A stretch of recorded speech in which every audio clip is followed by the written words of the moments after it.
All right, so welcome everybody to today's public lecture. So we're delighted to have Allison Schrager to tell us about risk. So Allison is she's both an economist and a journalist, a kind of rare and very successful combination. She's an economist who knows how to engage with the public and kind of explain complicated ideas in intuitive and simple ways. She got her undergraduate degree in Edinburgh, here in the UK, and her PhD in Columbia. And shortly after her PhD, she got very interested in in the world of finance. She actually had worked with at the Dimensional Fund Advisors with a number of famous people and Nobel laureates, such as Bob Merton and Gene Fama, on understanding kind of various issues pertaining to financial decisions and risk. She worked particularly she thought particularly about retirement decisions by people. And all this thinking kind of somehow got her very intrigued on how people consider risk, how do they manage risk, how do they measure risk, how do they deal with risk in their lives. And this is the topic of her book, An Economist Walks into a Brothel and Other Unexpected Places to Understand Risk. And so she will tell us about all the thinking that she has done and kind of the content of the book. Her title is, the title of her talk is Managing Risk in a More Uncertain World. So we very much look forward to hear what she has to say. So in terms of logistics, she will talk for about 30 minutes. And then we will have a Q&A. We can go until 8, and we will kind of see how things go. So, OK, so let me not say anything more. Allison, please, the floor is yours. OK, great.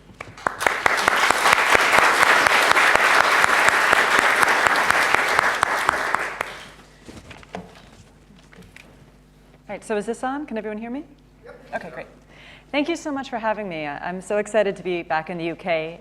As mentioned, I did my undergrad here, so it's wonderful to be back, although I was in Scotland and this is London. So normally, my talk is all about how to manage risk and uncertainty to get more upsides from life and get less of the downsides. But that's, I feel like, a little awkward doing this in the UK right now, because obviously you're all facing such a huge source of uncertainty. And I'm going to be honest, I have no idea how to profit off of Brexit uncertainty. But hopefully, maybe some of the stories I'm going to share and ways of thinking about risk will help you at least think about it and approach it in a way that gives you a little bit more peace of mind. So I'm going to start with telling you one of the stories about one of the more interesting people I met in the last couple of years. His name is Sam Antar. And his story starts in the early 70s in Brooklyn, New York, when his family opened an electronics store called CrazyEddie. And what they did is they sold really cheap electronics, which was popular back then. Just to let you know in advance, it's a whole family operation, and absolutely everyone in this family is named either Sam or Eddie. And in fact, it turned out to be very confusing when they got arrested that everyone had the same name. So Sam was Eddie's cousin, and he worked as a stock boy. And it turned out, from day one, this was meant to be a criminal operation. What they did is they sold electronics, and they underreported their sales so they could evade taxes. And they did this for about 7 or 8 years, and they were doing pretty well. They made about $7 million doing this, which was, a lot of money back then. It's a lot of money now, but even more then. But they felt like they were getting pretty good at this, so they thought that maybe they could go for more. So they sent young Sam, who started as a teenager there, to college with the sole intention of figuring out how to mastermind bigger frauds. So he describes it, he was like, I was that nerdy kid always reading the financial papers instead of comic books, so they saw in him a prodigy, a crime prodigy. So they send him to college. He comes back after a couple of years, and he sits his family down, and he's like, I got a plan. We're going to take this criminal operation public. Like, yeah. Sell it on the stock market, a business that's already fraudulent. And at this point I asked him, I'm like, did anyone say, gee, maybe this is a bad idea, this isn't going to end well, this is a criminal operation, we're going to be subject to a lot more scrutiny, we're not even going to own this company? And he was like, no, never occurred to us. So then they had this brilliant idea that they would start reporting increasingly a higher percentage of their sales. So it looked like they were getting more and more profitable leading up to the IPO, so they could get a better price. And that worked. They had a very successful IPO. They sold 95% of their shares over the years, and by the late 80s, they'd made about $60 million. But, obviously, you kind of have a feeling this is not going to go well. So the electronics business got harder. There was a lot of family drama. But mainly, it was the late 80s, and hostile takeovers were very big M&A deals. So they got taken over, and the new owners came in and was like, this has been a fraud since day one. And then Eddie, CrazyEddie, went to prison. And Sam turned on his family and ended up cooperating with the SEC.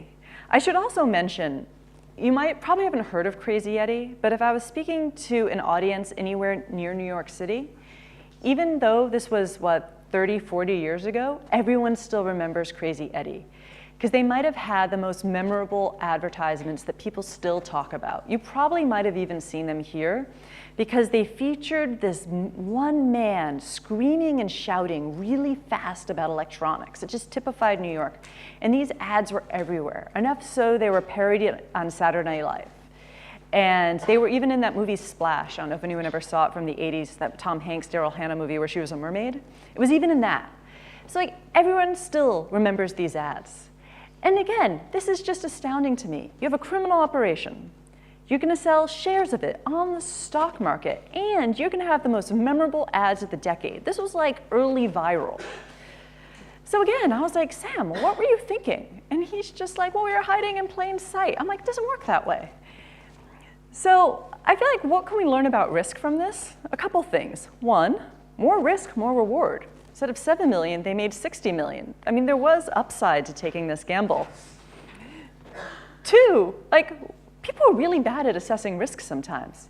I spoke to a lot of criminals when I was doing my research, and they all pretty much had the same story, whether white collar or drug dealing or counterfeiting.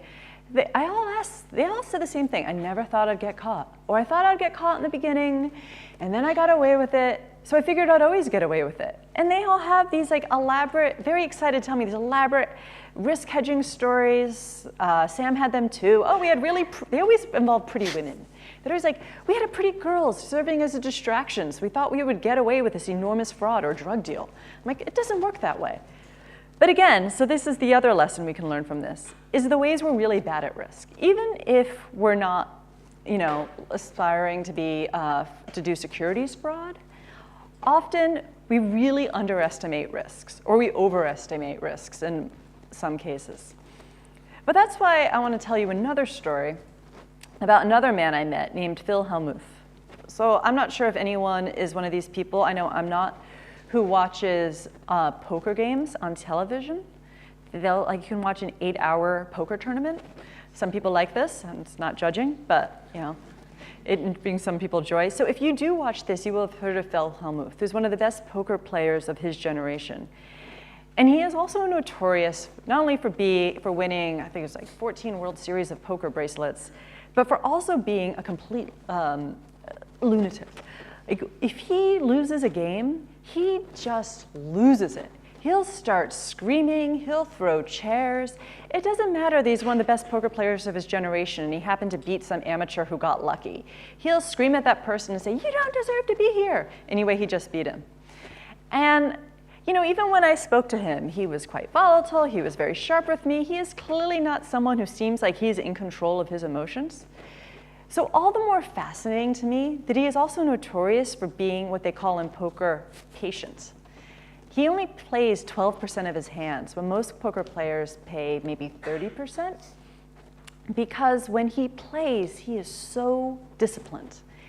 And poker is usually another one of these behavioral anomalies. In addition to underestimating risk, we tend to hate losing a lot more than we like winning. And that usually means that when we're down, we tend to be very aggressive, and when we're up, we're not aggressive enough. When really, if we were rational, we would be consistent in both cases. And if you're playing poker, it doesn't matter if you're winning or losing. You should play the same way, because your odds, whether or not you're up or down, doesn't really have a huge impact on whether or not you're going to win this particular hand. And most poker players do that. They are way too aggressive when they're down, and they're way too cautious when they're up. But Phil is consistent, 12% all the time. And so I look at him, and I'm like, wow, if he can do it, really, any of us should be able to. And I'd ask him a lot about it, and it took years of him to develop this skill. And that's another big takeaway I've learned, is that people who take risks regularly or take risks in one area of their life a lot tend to be very good at it. And he was very good at it. But he has all these tricks to keep him in the game. And that is mainly basic financial strategies that we see in finance. So he hedges and he insures. For instance, he never goes into a poker tournament with too much of his own money at stake. He always will find someone else to put up money for his buy-ins, and then he just gives them a cut of the profit, sort of like a private equity deal almost. Or you see that when he is in the final game, he'll say to the other poker player he's playing against, he's like, let's go outside, and they'll cut a deal. Like if it's a $2 million pot, they'll say, I take 500,000, you take 500,000, and then the winner gets the rest. So all these things, what they do, as I said, they're all sort of hedging or insurance strategies like we'd have in finance.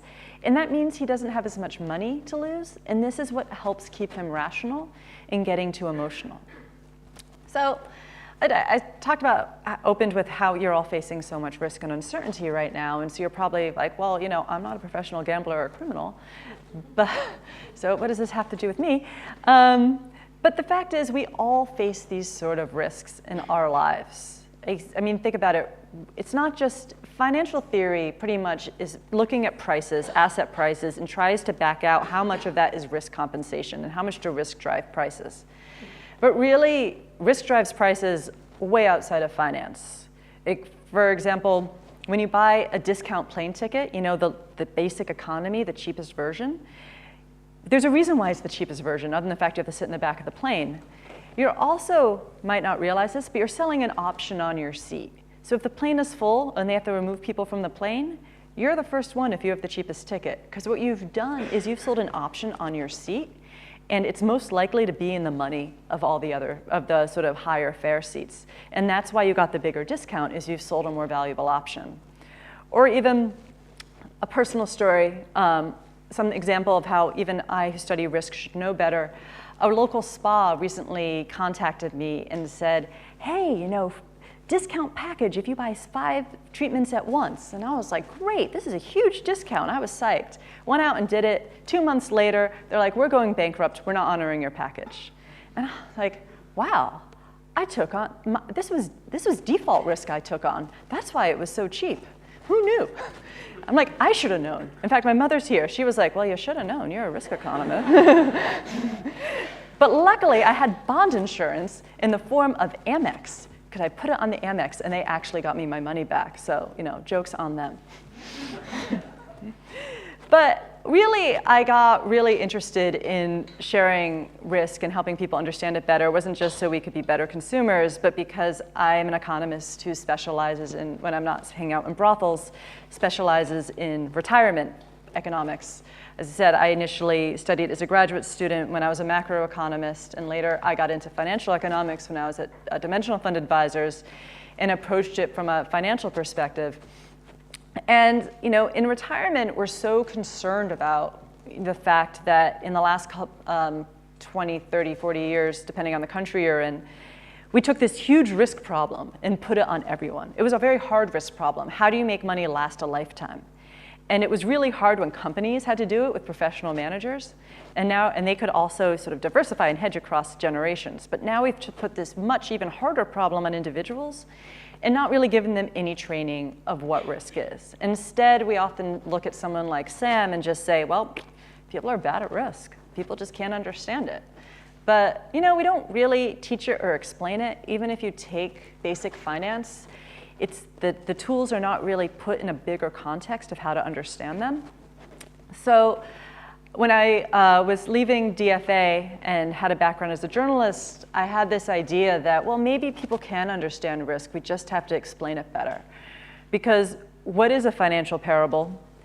financial model, it's a parable, right? It's a stylized description of how the world works and how different relationships are, which you think that's what a biblical parable is. It's trying to teach you this basic lesson by giving you this simplified story of the world. So I had this idea of like, well, maybe I'll meet cool risk takers and I'll tell them in a sort of traditional parable structure to explain these basic financial concepts that I felt that people really needed to understand better. So that launched me on this journey, and it only became more important as I was on this journey because obviously the political situation changed and people became more distrustful of sort of basic, sort of mainstream economics. And that also struck a chord with me because as an economic historian, which I studied a lot of being at a British university, there's a lot of evidence that times of economic uncertainty tend to also spawn more populism. Like for instance, in the Middle Ages, when you would have crops, sort of variable agricultural cycles that had more variable crop cycles, what you ended up with was a lot more witch trials and persecution of Jews. You tend to have a lot more populism when you have a lot more economic uncertainty. And we have a lot of economic uncertainty right now, certainly with technology and globalization upending labor markets in ways that are unpredictable still. That might be a reason why we're having so much populism. So another reason I was thinking it's really important to sort of give people better risk education so they can make better sense of how to make sense of things. So that started me in my journey. And I sat down with Merton and I was like, all right, if you could have people understand anything about finance, what would it be? And we came out with all the sort of parables that I needed to tell. And the first one is the best and most effective risk management strategy that sounds so simple but is also so hard.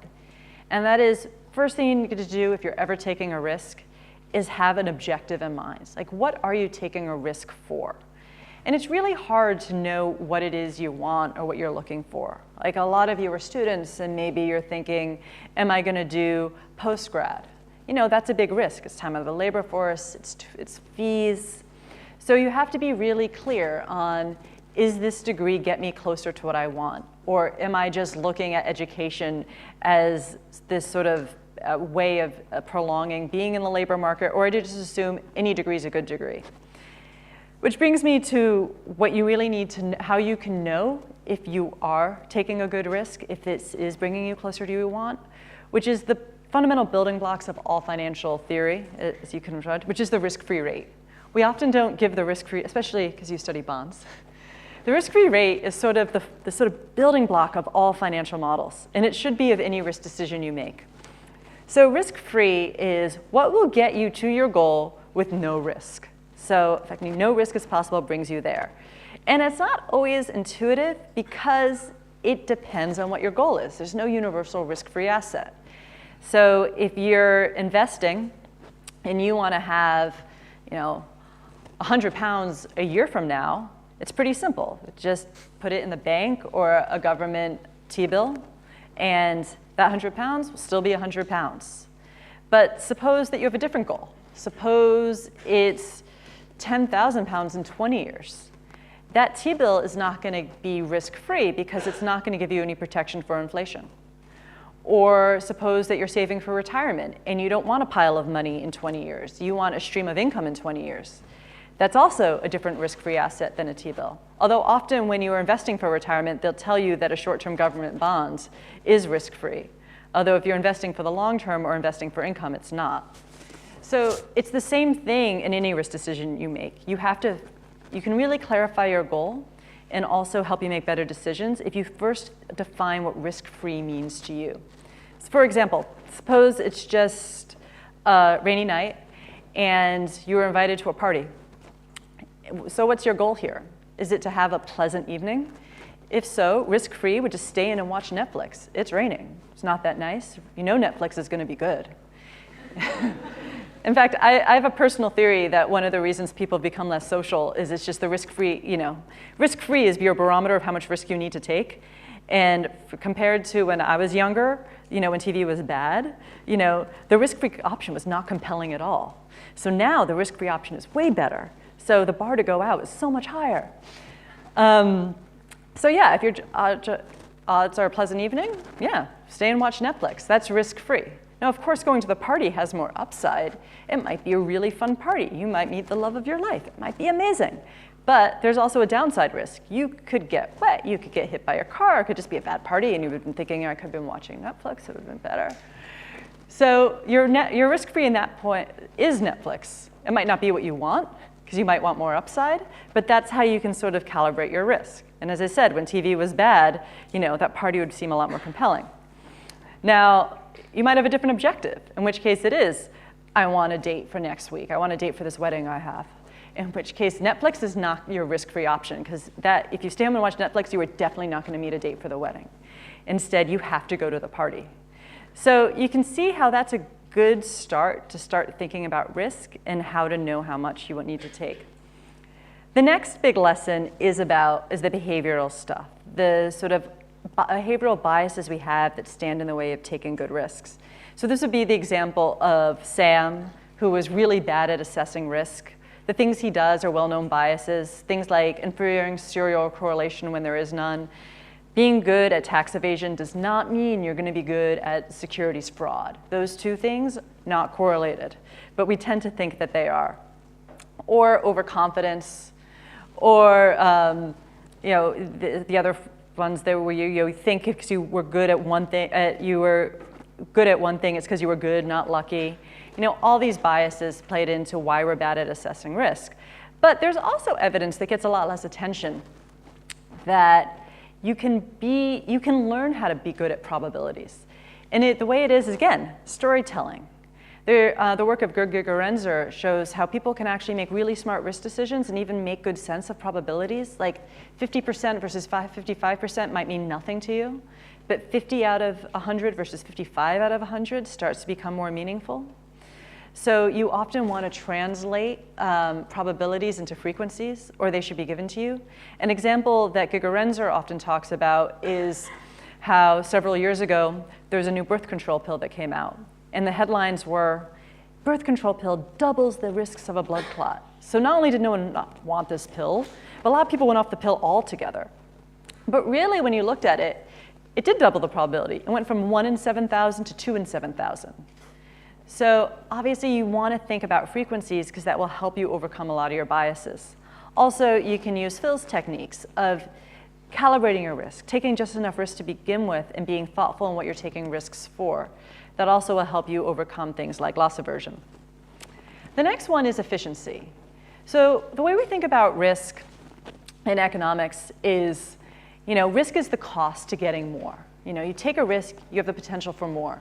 But there's no reason to overpay, right? If you have two portfolios, they both have the same expected return, but one's riskier than the other, you would never take the riskier portfolio, because why overpay for something? That's what we call inefficient. And so that would be the next big tip I have, which is when you take a risk, take just as much risk as you need. In economics and in finance, the way that you can make a portfolio efficient is through diversification. And that's probably true for all sorts of things in life, be it dating or job skills. Always look to diversify if that's, you give up maybe a little bit of sort of tail upside, but you also have, on average, will do a little bit better. The next thing is once you have that portfolio, that perfect efficient portfolio, is to manage risk. So risk is technically all the things that could happen, both good and bad, and how probable they are, or all the things you can imagine going into the plan.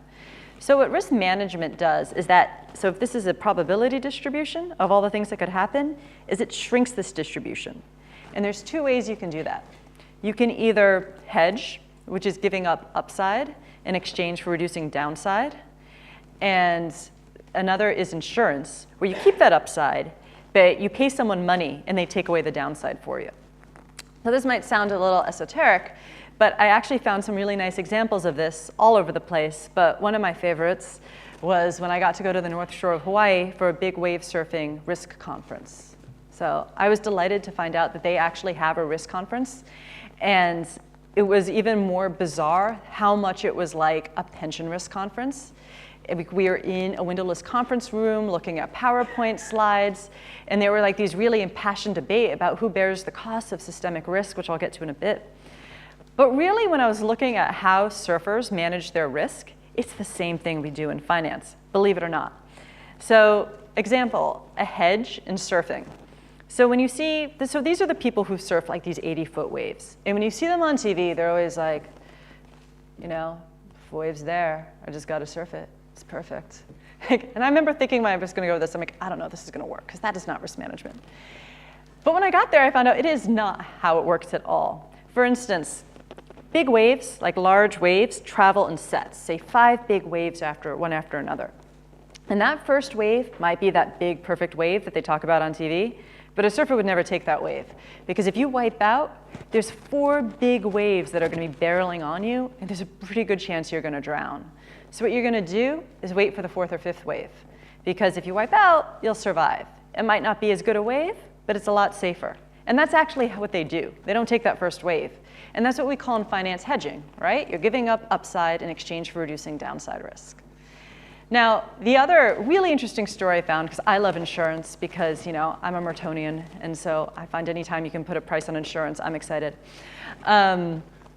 I met, I guess, who would be Bob Merton's sort of spiritual brother, was a native Hawaiian man named Brian Kallana, who comes, much like Merton, from a long dynasty of great thinkers, in his case, a long dynasty of big wave surfers.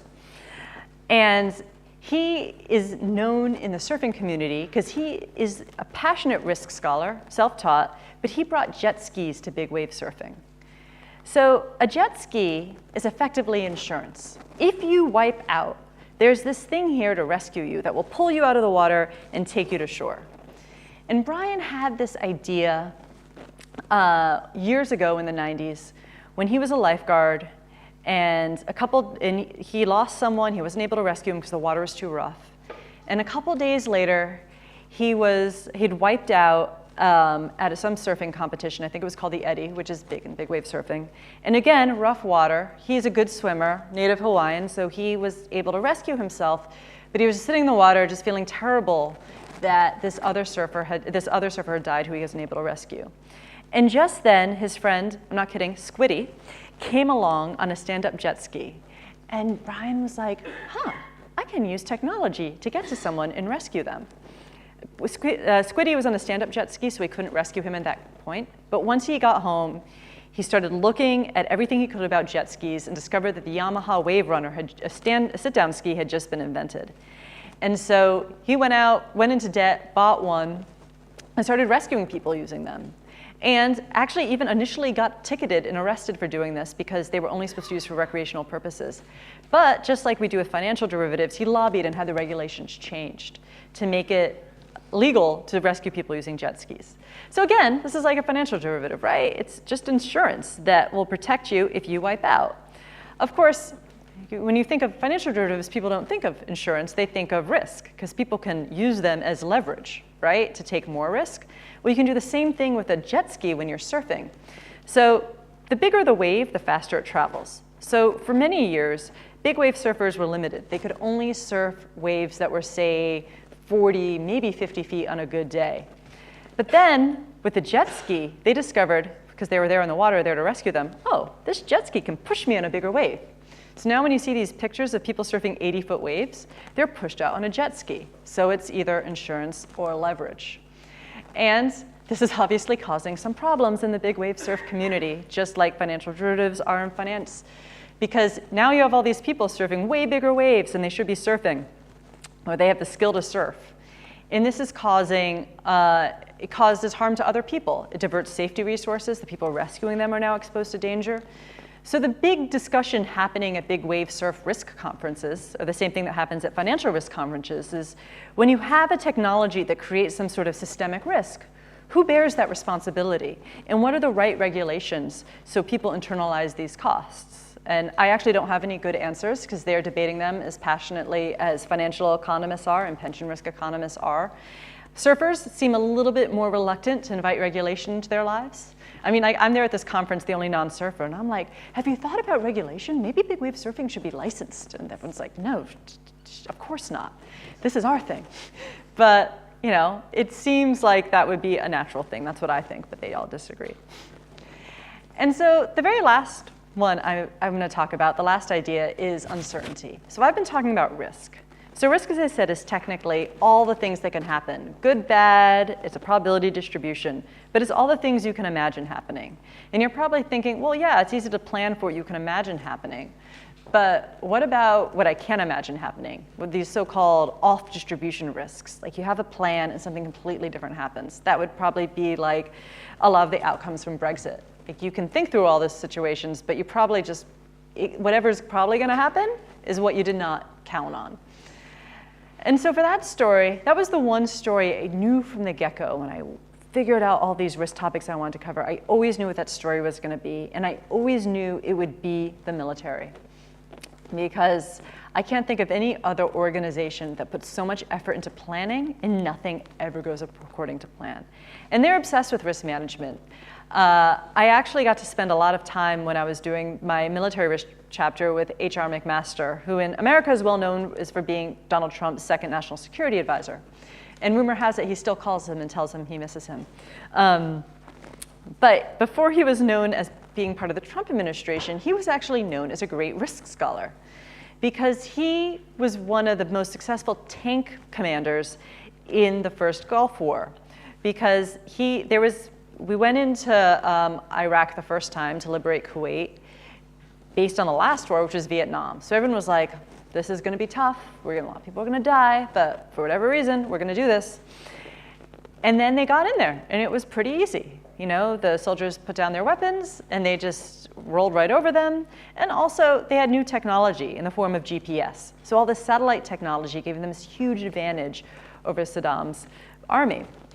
And so they won quite easily. And HR was actually one of the commanders in one of the biggest important tank battles of that first Gulf War, and the GPS technology gave him this huge advantage. And in this battle, he was told to go to 70 easting. So it's a certain point. It's like, this is how far you're going to go. And he was like winning. So he's like, I'm just going to go. He went another 3 kilometers, which might not sound like a big deal to you or me, but like apparently in the Army, this is a big deal, defying orders and going 3 kilometers more. When I talk about this story and people in the military are there, they still get anxious about this. They're like, that's a big deal. You don't do that. He put people's lives in danger. So anyway, it was one of the most successful battles. The fact that he broke ranks and did this was a big deal. And after the war, the military, at least the US military, had this idea that like, wow, he even says they use a market analogy. We've priced other countries out of war because our technology is so good, we're so big and powerful, we got this. And HR took a different lesson, which was you can't predict war. And you need to have soldiers on the ground empowered to make decisions. You can't plan everything in advance. So the military's armies like to plan things in advance because it's a lot cheaper. And you can use technology, and you can just throw a couple guys in there, and it's a pretty cheap way to fight a war, and if you think you're going to win, it's pretty good. But he was like the opposite. The reason we won those battles was because I knew to go 3 kilometers further. So while the military went off and got involved in something called the Revolution of Military Affairs, which was this idea that technology was going to make the warfare cheaper and easier, he did a PhD on the Vietnam War, all about how important it is to question authority. And then the second Iraq war came along, and we, again, were like, this is going to be cakewalk. And obviously it wasn't. And even in the beginning, he was writing these long memos, these tortured memos saying, this is not going to go well. We don't know how this is going to go. We don't really know how to predict an enemy. You've spent the last 10 years, you haven't trained your soldiers to be flexible. And, he was right. And if you're interested in this, there's a lovely New Yorker article all about how he trained his soldiers to be flexible. So I asked him, so where's the tension between planning and flexibility? Like, if you plan for every risk, but then something different happens, what do you do? And because how do you plan for the unplannable? And he says it all comes down to flexibility. It's having a plan, but not being so wedded to your plan that you can't abandon it when you need to. So it's choreographing a battle, but also training your soldiers to know when to abandon the plan, which is of course more expensive. So you might wonder how this relates to everyday life. Well, in finance, it's why debt is so dangerous. If you this is sort of, I guess, the story of every financial crisis too. I was actually amazed when you read about the revolution of military affairs, how similar, the hubris that's so similar to economists back then when we talk about the Great Moderation, that we will never have a bad financial crisis again. We will never have a bad recession again because we've engineered all of this uncertainty. We know all the risks. So in finance, if you are carrying a lot of debt and you've managed all your risks, having all that debt isn't so, you'll be fine. But if something happens you don't expect and you've lost all your money, you still have to make debt payments. So that's where you lose your flexibility. So that's how you sort of have to think about uncertainty, because you have a plan, but you always need that little flexibility, which is annoying because it's expensive. Again, you make a lot more money if you can just lever up. It's a lot cheaper to fight a war without training your soldiers and how to be sort of in the moment, knowing when to abandon plans. But that's what you have to do. As I said, Eisenhower said, the planning is essential, but the plans are also useless.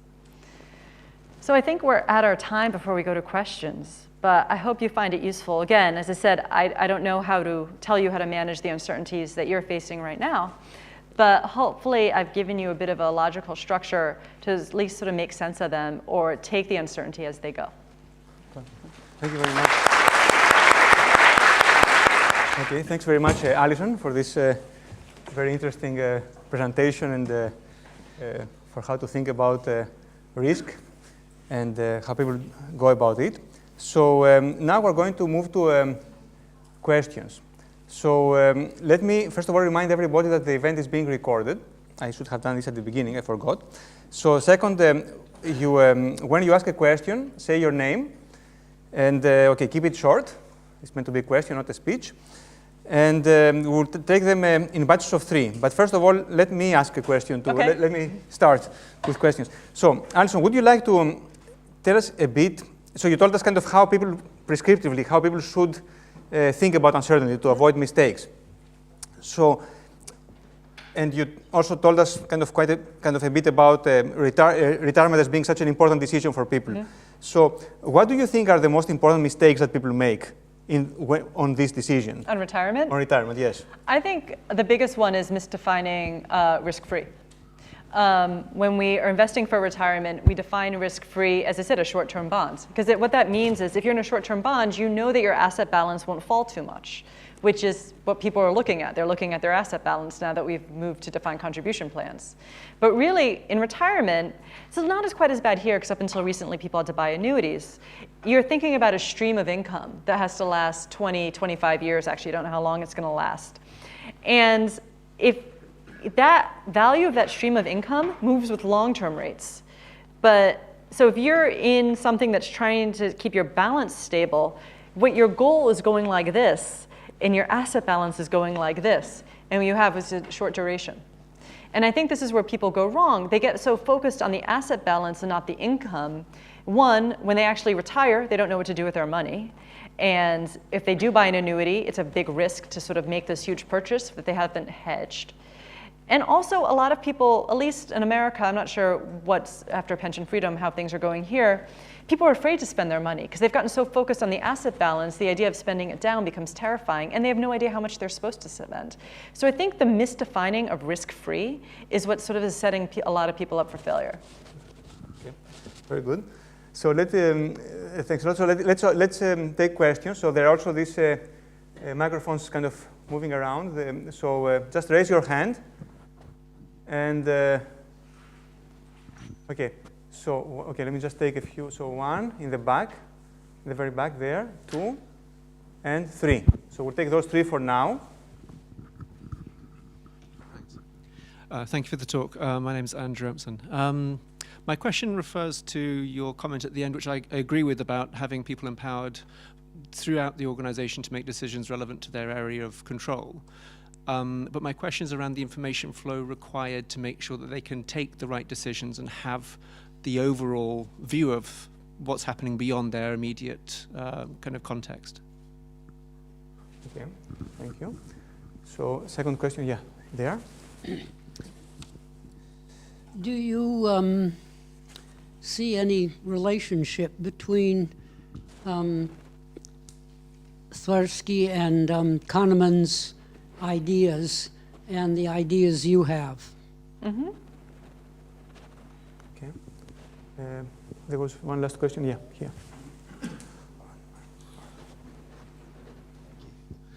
So my question was just to learn if you have any examples of where you have markets where actors are used to playing bets where they can control the market and how they adapt to when they can't control. So I'm the chief economist at Spotify, and what I'm seeing with record labels is they used to be able to control the market, control the retail space, control the shop window, and now they've lost that control. So how do they place bets going forward? So I'd just be interested in examples where you've had to adapt to a different paradigm of risk than you were used to previously. So like structural change? Correct, yeah. Go for it. Okay, I'll start with the first question. I'm not sure if you're talking about the military or just in general, but as I mentioned, to actually, it scares the military at least to empower people, especially as I said, it's bigger than them. And it comes down to, again, good training, which is expensive, and you have to have people thoughtful, but there's also downsides to that you have people making these decisions and not seeing the larger picture. And that's why the planning is so important. That's why there's this important balance. You really need to have the plan, the bigger structural plan. But then you also have to have people know on the ground of when it's becoming too constrictive. And that's, I'm not saying it's an easy balance. It's actually, if it was, then you'd have much more successful empires. Like when you learn that this is a central tension in military planning, at least from HR's perspective, and you start seeing that, you start rereading military history from, wow, this is the difference between France and Germany in World War II, because it's a really hard balance to get right. But the best way to get it right is to spend the resources to plan people properly, which no one ever wants to do. And so Kahneman and Tversky, I'm more of an efficient markets person, but I definitely think their insights are super useful. Like when I was talking about Phil Hellmuth, loss aversion is prospect theory, which they're so famous for. I think that the tension you can correct me if I'm wrong, I find in finance between behavioralists and non-behavioralists isn't that people don't have these behaviors, they definitely do. It's how much do they show up in market prices. And I don't think there's any way to know. I think sometimes it does. I just read Bob Shiller's new book, Narrative Economics, about how people get really caught up in a narrative. You can have this sort of collective hysteria that something's true, and it really does have a big impact on prices. But the problem is I guess where I become an efficient markets person, is it's really hard to estimate it and figure it out in a predictable way. And that's the other way people can disagree. But I don't think anyone can deny that they're absolutely right, that we have these ways of not understanding risk. But I also think Gerd Gigerenzer's work gets a lot less attention, which is all about how all these biases that even they talk about can be overcome. So, they would argue, or he would argue, that risk especially risk management and risk measurement, are relatively new inventions. But our minds sort of evolved to deal with risk, and actually not a bad way, but in a very different environment. Probabilities are an invention of the Renaissance. So really, in the grand scheme of humanity, relatively new. So it is not surprising that we don't make sense of probabilities very well. But that doesn't mean we can't learn. I think he really calls it risk literacy. In the same way, people aren't born knowing how to read, but maybe if we trained people on how to think about risk, a lot of the biases that Kahneman and Tversky talk about would see them less often. And then you reached out to me on LinkedIn, right? Yeah, thank you for coming. Structural change. I mean, that's the other big question in finance, as you know, as we were even talking about before. And I think for me, that's the big question with big data, honestly, is because risk measurement is based on data in the past. And you form your plan, or you sort of estimate risk based on past data. But what do you do when the data changes? So for that chapter, I looked at the movie industry, because they're constantly getting seduced by people who come and they're like, I've got the data, I can project your risk. The movie industry undergoes structural change every 2 years. But just like music, it's really hard to predict how. Because you imagine streaming has completely changed the economics of movies. Then before that, it was the Chinese market. You think 10 years ago, DVD sales were like a big source of revenue. Now that's nothing. So it poses a big challenge, and why I sometimes think the era of big data is a little overrated, because what takes skill more and more is knowing what data is useful and when data stops being useful. And I think the sort of winners of the new economy are going to be people who know what data to use and when a structural change occurred, because again, not easy. 1, 2, 3. Okay.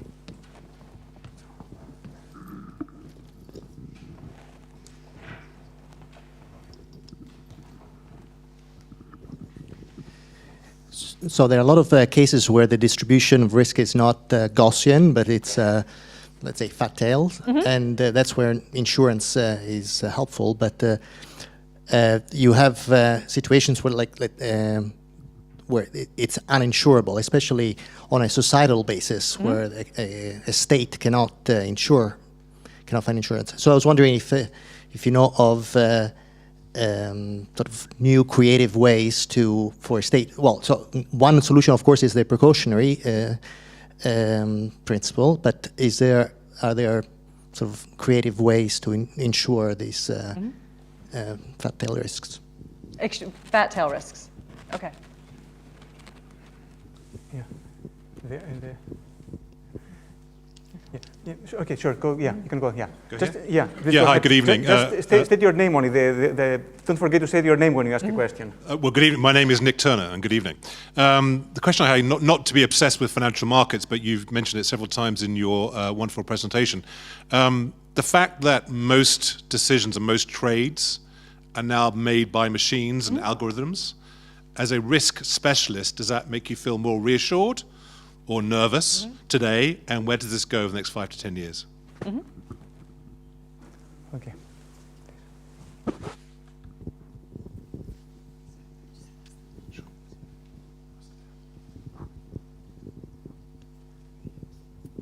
My name is Xuan. I just want to say that I took a risk tonight to come to see you instead of staying at home and watching Netflix. And I think you are worth it. Oh, thank you.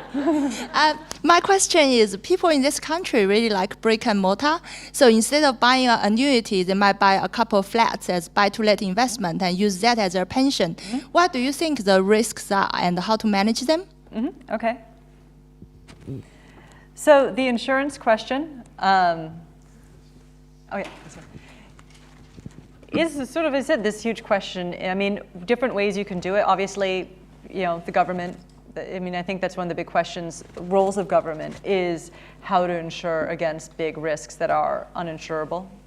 I recently was lucky enough to sit down with the head of Lloyd's, because I'm always just fascinated by how they measure risk, because they always measure these uninsurable things and like very fat-tailed risk, like climate risk. And I was like, how do you insure this? How do you measure this unmeasurable and like enormous risks? And he's like, well, we take a guess and then we buy a lot of reinsurance. But the problem is, and this is a huge question, I think people don't get enough attention. It's not even just fat tail risk, but sort of these very sort of uninsurable risks. And you have companies like Lloyd's are willing to take bets. But one thing that troubles me, and honestly I don't have a good answer for, is Lloyd's traditionally was able to take these large sort of previously uninsurable risks because they would they sort of have that system where it's a lot of little insurers all together, so you'd get all this diversification. But the problem is probably some of the risks you're thinking about, the fat tail risks, are more systematic in nature. So, if you have climate risk, then you have sort of bad risks happening everywhere, and diversification does nothing for you, and it takes everyone down at the same time. So that's honestly what troubles me more, is less fat tail risk and the worry that they may be becoming more systematic in nature. Certainly we see that in finance too, as the global economy becomes more interconnected, which in some ways you get diversification, which sort of spreads risk out around the world, but you also have more systematic risk, because if one person goes down, everyone does. Next one, algos. Again, it's hard to know. In some ways, I think they're a great blessing for markets, and that all these behavioral things that people allegedly have are going to go away if you have an algo doing it, which is maybe one of the reasons why spreads are a lot lower. Of course, algorithms are built by people, and people, their original biases and their outlooks, again, data changes. Those algos don't work as well. 2, you have a bug in that. Like I remember it was at Knight Capital several years ago, had a bug in their algorithm, and they paid dearly for it. Someone at a financial exchange was telling me how many bugs they catch that could totally take down a market, and they do catch them. So you have the risk of bugs. Although I do think the risk of bugs are largely borne by the owner of the code. Because you notice that with Knight Capital, you had this huge market crash, but markets got back on track within a couple hours, but Knight Capital never recovered. So I worry less about bugs and more about structural changes that people haven't accounted for. But I think it's more of a tail risk as opposed to, I mean, this is the thing you always wonder about when you're a risk person, which is there's volatility risk, right? So you have a distribution, and you have the risks that are typical everyday risks. Like I always liken it to driving to the airport, right? It might take between 15 and 25 minutes typically. So you plan around that. But every so often there'll be like a 300-car pileup and it'll take 4 hours. You don't go to the airport based on the 4-hour tail case, you go on the 15 to 25-minute case. And so when I think of algos, I think that 15 to 25 minutes has gotten a lot tighter, so that's nice. So everyday risks are there. But we still, because they're still not well understood, we don't know if there's more tail risks involved. I don't know if you have deep thoughts on this. All right, and the next one is property. Sure. Annuities and data, that's right. Yeah. So I think certainly with a lot of Brexit risk, property becomes a very risky asset. The problem is with an annuity, insurance companies are pretty well regulated and they're able to diversify risk across all different people. As opposed to if you have property and property values fall a lot, you don't have a lot of diversification there. So especially if you're facing a lot of systematic risk that, Brexit being posing a lot of uncertainty for property values, you might have the whole market go down at once. It becomes much riskier than an annuity. I think our behavioral biases make us very suspicious of annuities. Like you're taking your life savings and giving it to an insurance company, and I think that makes people uncomfortable. Also, you own property. You feel like you can actually see that. But I think people have to understand that that can be a lot riskier stream of income.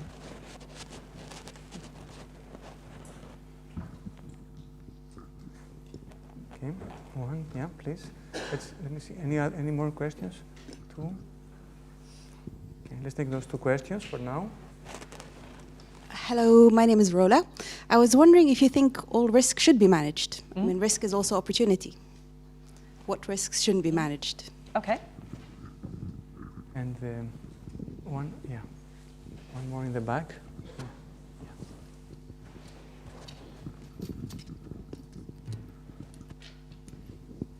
Yeah. Hi, my name's Rishi, and I'd just like to say I found it really interesting hearing about how you think we can prepare for unknown or unpredictable risks.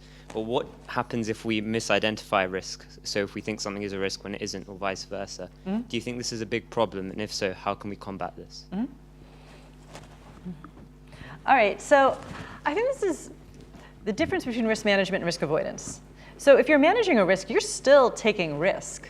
It's definitely not a guarantee. As I said, it's reducing some upside, say, and reducing downside, but there's still downside there. I think of risk management is calibrating your risk. Like you're still taking risks because risks are upside. And I definitely think, we always say risk is a negative thing. It's risky, it shouldn't do it. We don't think well of risk takers, we say they're reckless. But risk taking is really important. Like if you just invested in bonds, you're gonna have to save a lot more money for retirement. There's a lot of upside in risk and people need to take risks in life. I think of risk management as just still taking risk, but not taking unnecessary risks. When you take a risk, doing as much as you can to avoid downside risk, but you're still taking it on. And I think this is what honestly goes wrong a lot in financial services, is they think of risk management and risk-free as being synonymous. Risk-free is risk avoidance, but you give up all your upside for that. I think people often think of when they've done risk management is that they've done that, when really they're still carrying a lot of risk. Sometimes I think what people get wrong is they've gotten rid of volatility risk but taken on tail risk, or vice versa. I see that a lot of bad annuity products in America that do that, which is they get rid of volatility and give you tail risk.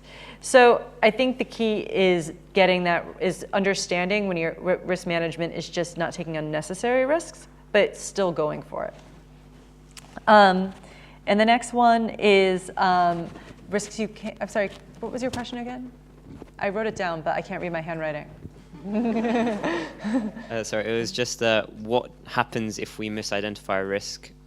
Is this necessarily a big problem? And if so, how do we deal with it? Absolutely. It's a huge problem. I mean, this was mainly the military story, which is people would, have gone into all these wars thinking these are the risks when it's actually a completely different enemy than you think, or you think you have the technology to reduce the risk, but they have that too. And certainly we see this in finance where, whatever next recession happens, I guarantee whatever's going to cause it is something we have not thought about. And that is why you need that flexibility, because the uncertainty is what takes you down. It's never risk. It's never what you can imagine happening that you didn't plan adequately for. It's the thing that you don't. And that's why you always need to build in that little bit of flexibility. Because if you look at anything that goes horribly wrong, be it a war or a financial crisis, it's always those things. One, two, three. Yeah, there. Alison, thank you. I really enjoyed it as I'm not an economist, and it's totally outside my sphere. So I'm going to have to ask a question in almost like a parable way. Mm-hmm. Most of the people in my generation are now retiring, and most of us have been sort of lectured by parents about putting away pensions and making sure we're stable. And yet a huge majority of us have gone back to being born-again bikers. And it's almost like there's something that gets inside you that creates a risk, even though you've been risk-averse and you've outlined everything in order to not put yourself in a difficult position. And then this kind of almost like personal insanity comes over one. Do you think that's a demographic sort of thing, or a personality sort of thing, or does that actually go across all economics? So almost that self-induced risk because you've got a comfy bed. So taking more risk as you get to retirement. Yes, but almost that kind of, well, why shouldn't I? Because I've actually made sure that I'm so covered. I'll now go and do something that can actually undo absolutely every bit of it. Okay, got it. Yeah, there was someone. Yeah, in the back.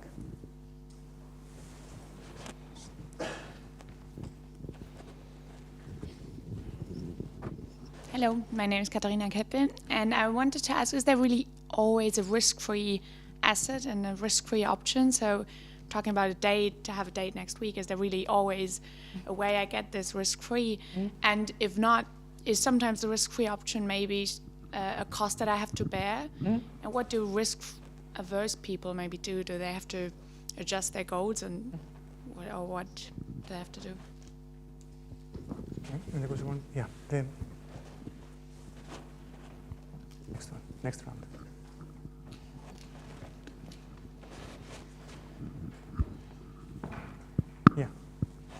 Yeah, please, you.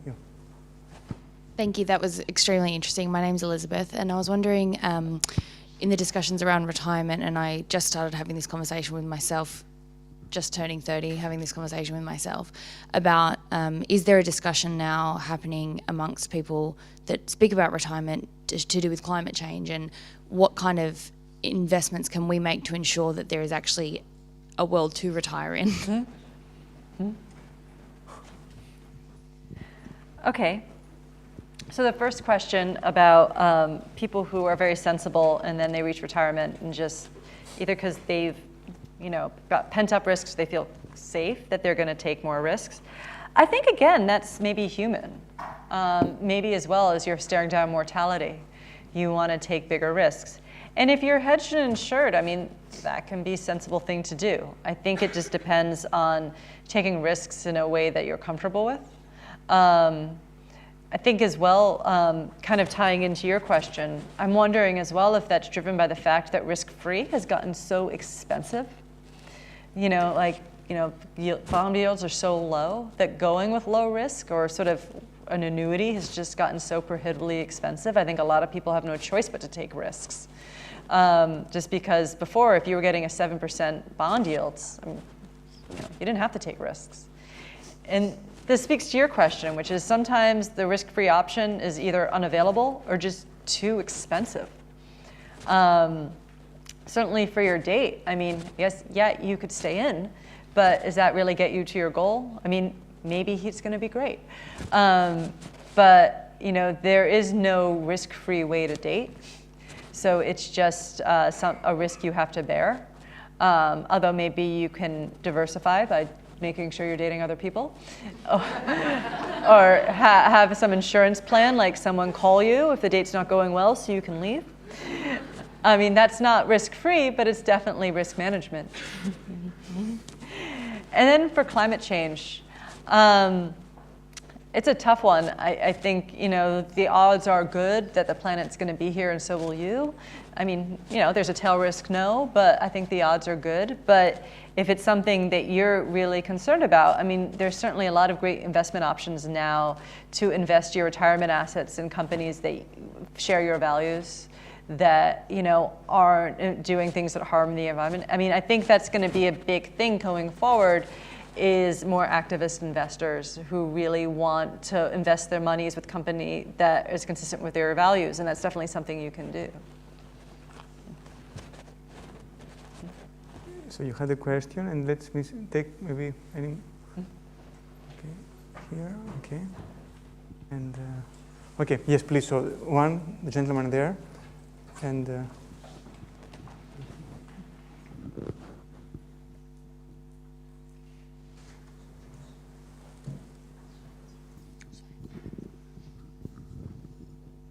Good evening. My name is David.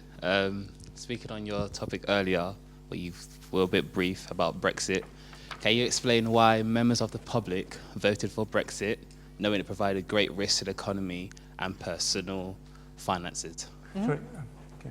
Did you understand the question? I didn't. Yeah. So why did people? With my refreshing for everybody to understand. Okay. So tell me if I'm wrong, but it's why did people vote for Brexit when they were so well informed that it posed grave risks to the economy? Yeah. Okay. Okay. All right. Good question. And then, yeah.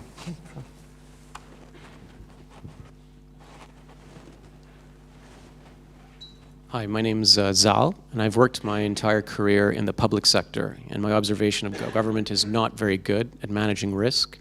Either they're very risk averse and risk falling behind, or they take massive risks without doing a proper risk analysis. So it would be interesting to hear your comments and your observations on how the governments, the public sector manages risk. Okay. Just those two? Yeah, let's take those two for Okay. So I think when it comes, I honestly don't know, but I said I'm sort of intrigued by Bob Shiller's new book about why a narrative could take hold, which is especially when the public starts believing something that's different than what they're told by experts. And it could be that there's a lot of that there, like distrust of these, like, well, the economy is going to go to hell if you do this, and just not believing them, somehow believing that they can't trust the government. I'm told, I wasn't here during the vote, that there was a lot of misinformation, that in fact they would get all these wonderful things if they voted for Brexit. And so it's interesting about how, again, I wonder if that just because there was a lot of economic uncertainty to begin with, Britain, like all countries, are going through huge structural changes with labor markets and globalization, that people just generally felt nervous. And when people feel nervous, they tend to be less distrustful of experts and start forming their own narratives that they think are more true.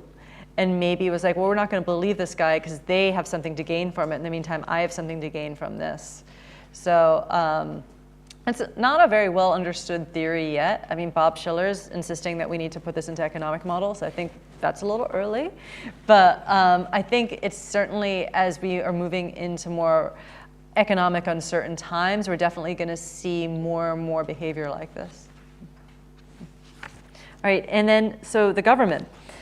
Well, they say, I mean, you work for the government, I never have, that people who work for government are innately more risk averse, right? Because you work for a startup, you're not going to get a stable paycheck. So maybe there's some personality there. Maybe it's also not a lot of training. Or maybe as well when it's not anyone's, I don't know how likely people are to get fired if they take a bad risk, but there could be all sorts of incentives. You probably honestly know better than I do. Do you feel like you work with people who are risk averse just by temperament? Absolutely, but I'm essentially unfireable. Uh-huh. And I thought that that should theoretically make me more, make me more, more willing to take a risk, because I can't be fired even if the risk goes badly, even if we screw up. We should be experimenting a lot more, using that job security to take more chances. So like with government programs? That takes place. You're right. We end up being more risk averse. But then you say every so often, then take an insane unmanaged risk. Well, like the war in Iraq. Yeah. They were terrible at analyzing the risk. It was massive risk, but did a very poor job of risk analysis. But like on a completely different topic, like on technology, I know where I work, we're falling farther and farther behind, and we're becoming more and more reluctant to invest in technology because the farther behind we come, the worse it gets, and the bigger the job looks to modernize. So. Well, do you think people are nervous that they would actually be fired because their skills won't keep pace with it? If they bring in new technology, then all of a sudden they'll be redundant? I think that's part of it. I think your observation about training, though, is correct, is that I know where I work, at least, we don't invest nearly enough in training our staff. For whatever reason, I don't know why, but that's a big part of the problem. So we don't even know how to solve the problem. We recognize that things aren't right, but we have no idea how to do it, so we hire consultants who help us solve it. Sorry. Okay. All right. I think that Great. we covered quite a bit of ground. So we're going to sign books after? Yes, of course. That's right. So, all right. So let me remind everybody that Allison's book is outside. So it's if you would like to purchase a copy, there it's all being sold outside. And also, Allison will be here. She will be signing the book for those who would like to do that. So let's thank her very much for this very interesting talk.